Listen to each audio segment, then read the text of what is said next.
Hello everyone, this is Defense Politics Age, and this is the summary for the day of 644 for the 29th of November. And big news, over at the Bakhmut Front, the Russian forces have captured Khromove. So this is Khromove, and actually this is Khromove. So this very long little town, you can see it's just one road. No, this settlement has been captured by the Russian forces. So apparently, in the past 2 days, I was reporting about this fighting over at Artyomovskoye. Apparently, this is not referring to Bakhmut. This is actually Bakhmut is Artyomovsk. This is Artyomovskoye, and apparently this refers to Khromove. So apparently, it's been too long for me to even realize this is actually Khromove. And you can see that Ryba also emphasized that this is actually Artemivsky, and you can see there's so many versions of the same name, but yeah, it's actually Khromove, which means that the Russian forces have been attacking this location for the past like 3 days, 4 days, and now they have actually pushed the Ukrainian forces out of Khromove right now. So this happened as the Russian forces has recaptured Khromove. So what happened is that they actually have captured this town kind of before, and now this happens again after the Ukrainians recaptured it. And however, according to Deep State UA, the pro-Ukrainian source say that the full capture of Khromove is not true. So according to them, they say that the Russian forces only gone to this part, has not really actually reached or captured the highway just yet. The Ukrainian forces apparently is still holding position. But as far as you can see from the Ukrainian mapping, they actually at least acknowledge this much. Which is actually, if you look at what is remaining, is merely 400 meters or 300 meters. It's not that much. But yeah, so the Russian forces could easily capture this remaining 400 meters, I think, easily. So the Ukrainian forces are actually conducting a counterattack against Khromove to prevent the capture, and the fighting is likely ongoing, according to the information that came out from Deep State UA. Fighting is still in the area, according to the Russians. The Russian not the Russian Defense Ministry, but the Deep State UA. They say that the position of the troop at Khromove, blah blah blah. Yeah, they say that the Russian forces actually reached the highway, but they were repelled by artillery. So let me move this. So the highway is actually along this. This is the highway. So the Russians did reach it, but they got pushed back by artillery. But that also means that it's a gray zone. No one is there, and this is actually very important to note. So it is very unlikely that the Ukrainians will be able to recapture this position from the look of it, because the Russians seems to be pretty determined. And it's important also, it's interesting to note that this entire area here is also captured by the Russian forces, at least based on the Deep State UA's mapping, which means the Ukrainians currently are holding the tree line around here, and the Russians have actually captured these tree lines as well. This forest over here, probably there's some entrenchment around there.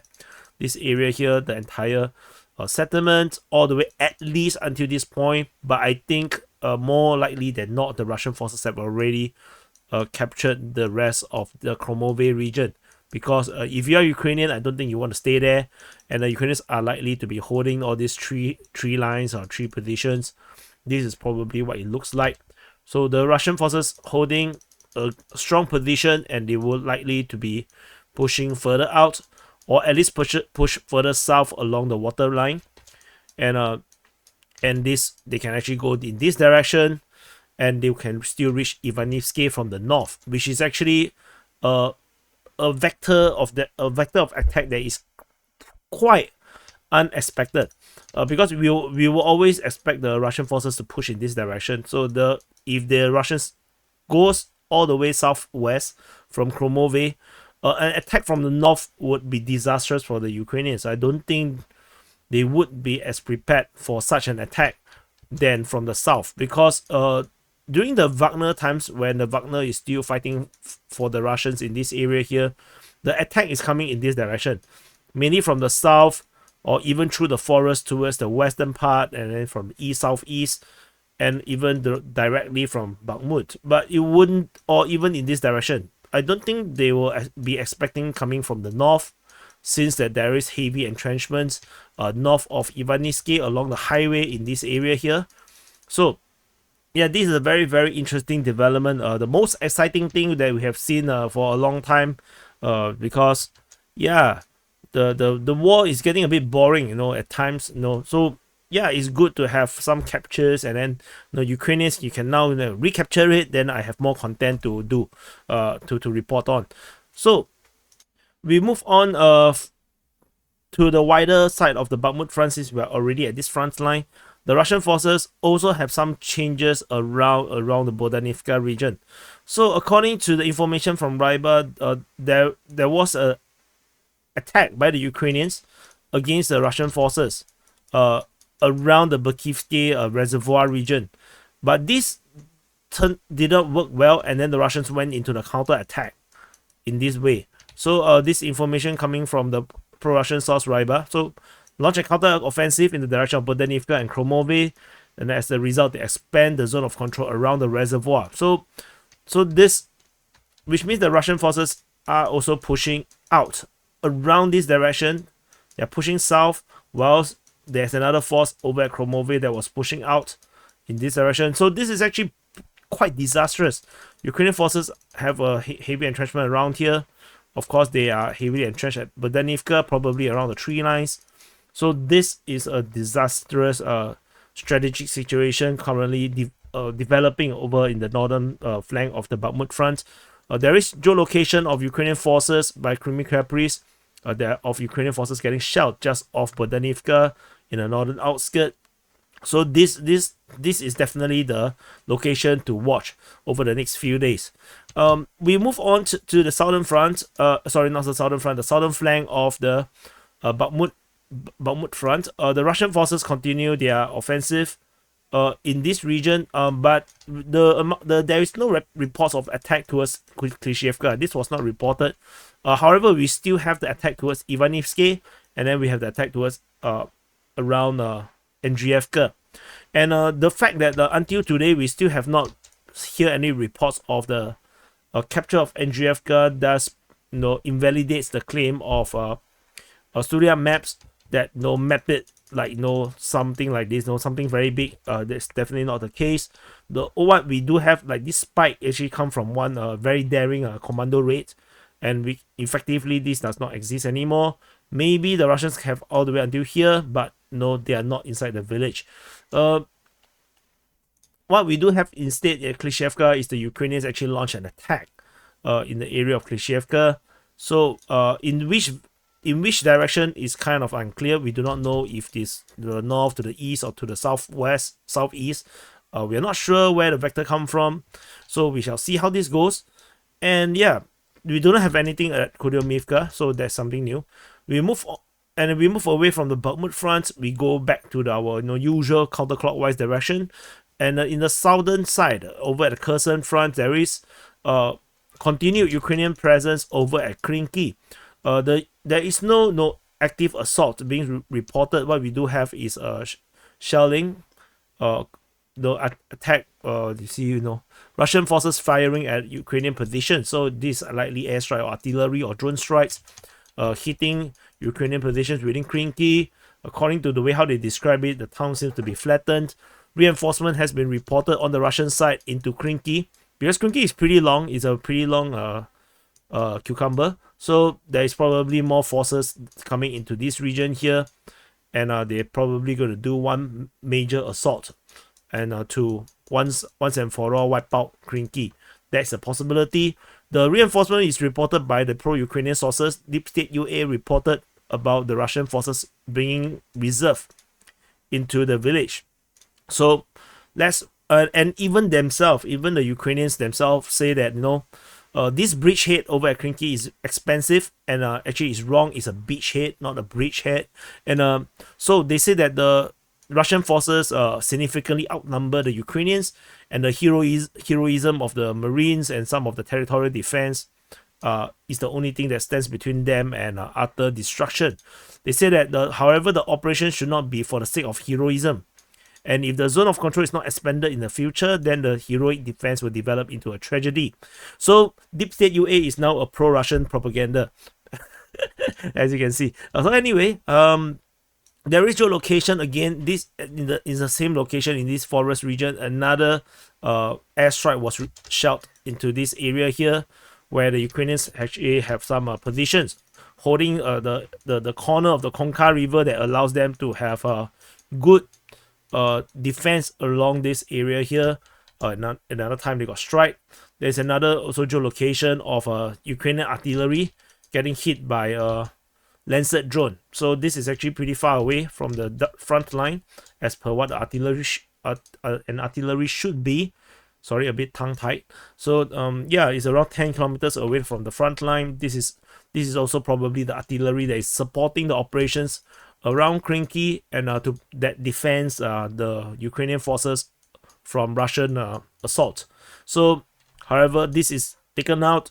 We're not sure how much artillery there is still left within this region. No artillery support will be disastrous for the Ukrainian forces over at Krinky. We move away from the Kherson Front into the Zaporizhzhia Front. This is Zaporizhzhia city. This is the Zaporizhzhia Front.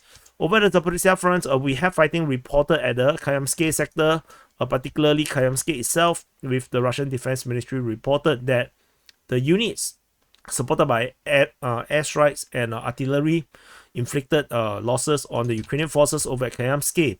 So not sure if there is an assault involved or it's just some kind of fire mission. We shall continue to wait and see if this develops into some major operation.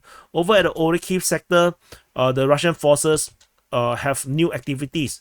After some kind of a lull yesterday, the Russian forces is pushing in the northwestern part of Verbove. Let me draw the arrow bigger so you can see. And also towards the west of Verbove. They are also attacking Robotine, as usual. So this is the current situation. The Ukrainians are not reported to be attacking. Previously, they were attacking the north of Novoprokopivka. This did not happen. So we only see the Russians pushing in this direction. So other than that, we have a geolocation of Leopard tank getting hit by the FPV drone. Based on the footage, I don't think the Leopard tank was destroyed, but it is within the Robotine itself. So that also just confirms that there is a Leopard tank at least operating within Robotine. So if I'm not wrong, this is the Leopard 2, not the Leopard 1. And so we move away from the Orikhiv sector. There's nothing over at the Huyaipole sector. We move into the Velika Novosilka sector. At the Velika Novosilka sector, we have geolocation of Russian forces continue to be operating west of Staromayorsky. They are continue to take some kind of stronghold and clearing the stronghold positions.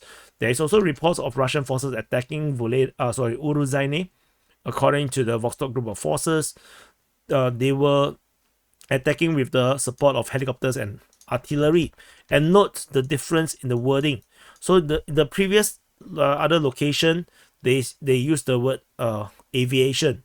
So in this area, they use helicopter. So they do put some kind of a differentiation between the use of attack helicopter to support their operation or using airstrikes. So this is actually something interesting. When you monitor on a daily basis, you kind of catch this sort of nuances. We move away from this Velika Novosilka sector into the Donetsk Front. Over the Donetsk Front, the Russian forces apparently was attacking south of Prishestivka. According to the Ukrainian Defense Ministry, they reported this in two of their reports. In the evening and the morning report, both mentioned particularly south of Prishestivka. Other than that, I think they are the only one that talked about this, so we do not have much further additional information about this. Over at the Voleda region, the Russian forces are attacking Voleda. There's geolocation of Ukrainian some communication devices getting hit by FPV drone. But this this is not an assault yet. This is not an operation to capture Voleda, so no, nothing to be excited about. Over at the Novo-Mikhailivka region, the Russian forces conduct attack around Novo-Mikhailivka, according to the Russian and Ukrainian Defense Ministry. The Russians also say that the Ukrainians launched a counterattack. So we shall see how this goes. These reports keep coming, but we cannot really tell what have changed. So let's wait and see. There is geolocation. This is actually from some time ago. Let me push up a bit. Yeah, probably already reported or I missed it. Yeah. So there is the stronghold around this area here. Yeah, you can see the entrenchment. I think I've mentioned this before, but I didn't grade out. And over at the Marinka region, as usual, we see the reports of Russians attacking at Marinka. No mention of Kherhovivka or Georgivka. However, we have Deep State UA, the pro-Ukrainian source, reporting that there's a column of 20 equipments from the Russian side appearing in the northern part of Marinka. So, which means the Russians actually sent reinforcement to the northern part of Marinka. As you can see, Marinka is actually split into two. This is the southern part cut off by the water, some kind of river of sorts. And then there is the northern part. This is the northern part of Marinka. So typically when we talk about Russians attacking Marinka, it's usually coming from the south. So there is some kind of reinforcement coming into Marinka. And there is a big force. Maybe we are expecting some kind of assault that is going to start from this area here, but we're not sure. 20 equipments sounds actually quite a lot, because usually when we look at the assault in today's Ukraine war, usually it doesn't go more than 5 vehicles. 20 vehicles is actually quite a bit, quite a big force. So maybe they are determined to capture the northern area here, northern part of this region here, and that could allow them to cut across the causeway, and then hit backwards and capture the rest of Marinka. That could be something that is doable. Not sure if the Russians want to do it, because the Russians are quite lethargic, when they do their war planning, because there's no reason for them to push so hard. Fighting is also reported across Krasnohorivka, according to the Ukrainian Defense Ministry in their morning report. It wasn't. I didn't see it in the evening one, and that's it from the Donetsk Front. Over at the Avdiivka Front, the Russian forces continue their major Avdiivka offensive. This is Avdiivka city, with the Russian forces attacking towards Novokalinove, particularly from the south, and towards the northeast of Bedaichi, Stepove. Over at Opitne, there's report of fighting over the Vodian, south of Tonenke, Zhivane, as well as Prvomaiske. So this is a strategic situation. There is no mention about any of this fighting over at the southern part of Avdiivka anymore. There is also nothing much about the coke plant. So the Russian forces seems to be concentrating in capturing this northern area here, this northern sector, as well as expanding their control over in the southern sector, and then they can actually close this pincer movement. So it could also be considered like a double pincer if you like. And then there's another bigger pincer that is developing towards the rear position. So this could be also something that is currently happening. Meanwhile, in this sector, we have MiG-29, a Ukrainian MiG-29 shot down over Mezhove. So this is shot down by a Russian fighter. So you can see this is reported as a Russian Aerospace Force fighter aviation intercepted Ukrainian Air Force MiG-29. So this is actually a divergence from the trends that we have been seeing over the past many days or even weeks, that all the fighters are getting shot down by air defense. This is one that is shot down by the Russian Air Force. So and then geolocation of Ukrainian forces, not very important, is these are all just Ukrainian forces getting airstrike or drone strike. So not very important, just to show that the Ukrainians are in the area. They are still defending, and they are definitely not going to give up. Further up north, we have another aircraft getting shot down. This is a Sukhoi 25 shot down by air defense. So this is shot down over Novo Olenivka. Over here, south southwest of Konstantinivka. Over at the New York front, this is New York City. Over New York front, there is fighting reported at Sumy. According to the Russian Defense Ministry, they say that they repelled an attack near Sumy. So that's about it. That's all we know. There's nothing much to talk about over here. And we move on away. And we have already covered the Bakhmut Front. We move into the Svatove Front. There's nothing over here into the Kreminna Front. This is the Kreminna Front. Over the Kreminna Front, the Russians seems to have launched some kind of a major operation of thought. This was also mentioned by Deep State UA, but actually. So Deep State UA say that the Russians continue their attack in the Serebrentsky Forestry with the emphasis towards Torske. So the Russians were attacking within the Serebrentsky Forestry and towards Torske. And then there was reports of fighting towards Yampolivka and the east of Terny. Ukrainian forces are also similarly launching attacks in a few of the same areas at east of Terny, Yampolivka, as well as within the Serebrentsky Forestry. So, not sure who is actually doing the main attack, but it seems like the Russians are probably the one doing the main attack. Given that there's more arrows on this side. No, 1, 2, 3, 4, 5, 1, 2, 3. No, 4 versus 3. So that's 3 points on the league table. So we move on away from the PG front into the Svatove front. This is a Svatove front. I already mentioned about the destruction of the Leopard 1, so nothing much to. So there's nothing more exciting over at Svatove front. That we have fighting reported at Semakivka. According to the Ukrainian Defense Ministry, the Russians attack in this area here. Nothing much to talk about, to be honest. And we move into the Kupyansk Front. So Kupyansk Front is a bit more exciting. There's a lot more to talk about. As you can see, the number of Russian icons. The Russians are attacking over at Liman Pershi, Sinkivka, over at the northeastern part of Petropolivka. There's fighting reported also in the area of Petrotravneve, according to Deep State UA. Ryba is a bit more specific. They talked about Zagoryivka. How do you pronounce it? Zagoryivka, Timkovka, Kaislivka, and possibly over the Olyansky Ivanivska sector, because the Rybas, how they mention it is actually the Timkivka, which is the Timkovka, Ivanivka, Kaislivka sector. So actually the Ivanivka is actually included, which means I should actually add it in. Ivanivka, let me show you how I do it. I need to erase the arrow. I cannot see.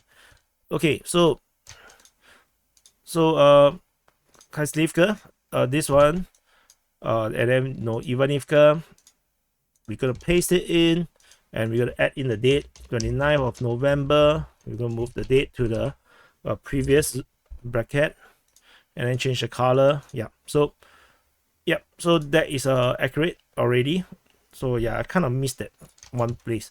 So Kaislivka, Ivanivka, Timkovka, Zagoryivka, Petrotravneve, northeast of Petropolivka, Sinkivka, and Liman Pershi.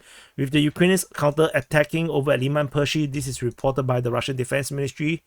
They say that there is this one attack, but they were repelled by airstrike and artillery, which is actually quite sad. If you think about it, if you are Ukrainians, you launch an attack, and then instead of you meeting the Russian defenders, you get hit by artillery, which is actually quite normal, but then you get hit by airstrike. I think that's the more demoralizing thing. And then and all these Russian developments and consistent pressure is causing concerns on the Ukrainian side, as Ryba reported Ukraine started to urgently transfer reinforcement to strengthen the second defensive line over at Podil and Petropolivka. So most likely it's Podil is Podoli, and then Petropolivka. So the Ukrainian forces are quickly sending reinforcement into this area and to strengthen the defense around Kupyansk. There's a high chance that if Sinkivka falls, then we might see a major withdrawal of Ukrainian forces to concentrate their defense. Maybe not, because the Ukrainians don't like to lose land. And we also have reinforcement reported from the Belgorod region to Kupyansk. So there is further reinforcement of unknown units to Kupyansk. and to further strengthen this as the Russians continue to make their push all along the entire front line at the Kupyansk Front. So this is actually getting also pretty intense, and by this point you probably would able to tell that you need to press the like button, and on top of that, you also would be able to tell that the entire Russian offensive over in the entire region of Ukraine, the Ukraine war or the special military operation is getting a lot more intense. With Kupyansk Front is one offensive. There is this developing offensive over at Kreminna. We're not sure if it's still is a big one yet, but it was a lot more reports of that. We have the attack over the the Bakhmut Front. Particularly in the north, there is a breakthrough at Khromove with the capture of Khromove, and then we have the Avdiivka Front, and then we have the probing over at Marinka with a concentration of forces north of Marinka. And then we have some probings around at Voleda region. There is a probing over at the Starobielske region, over at Velika Novosilka. There is this Verbove and Robotine. So there is this probe at Kryamske, and then of course they want to squeeze out the Ukrainians at Krimki. And this is a lot of military operation within the Ukraine. This increase in this special military operation. And it does feels like the Ukrainians are struggling to cope with all these things. So anyway, thank you for watching. Do subscribe if you're new to this channel. If you're new to this channel, subscribe. You can comment below, about things that you don't understand, or you don't know why I say certain things, or because you're new, so you do not know some of the things that I'm saying, or the rationale or whatever. Just comment below. I will read it. I will try to reply as much as I can. If not, the other users, the other DPA army, followers, there are people who follow DPA is a DPA part of the DPA army or the DPA community. They will help you to try to share information that they have listened and learned from my reporting over the past 1.5 years. And yeah, that's it. And I'll see you in the next update.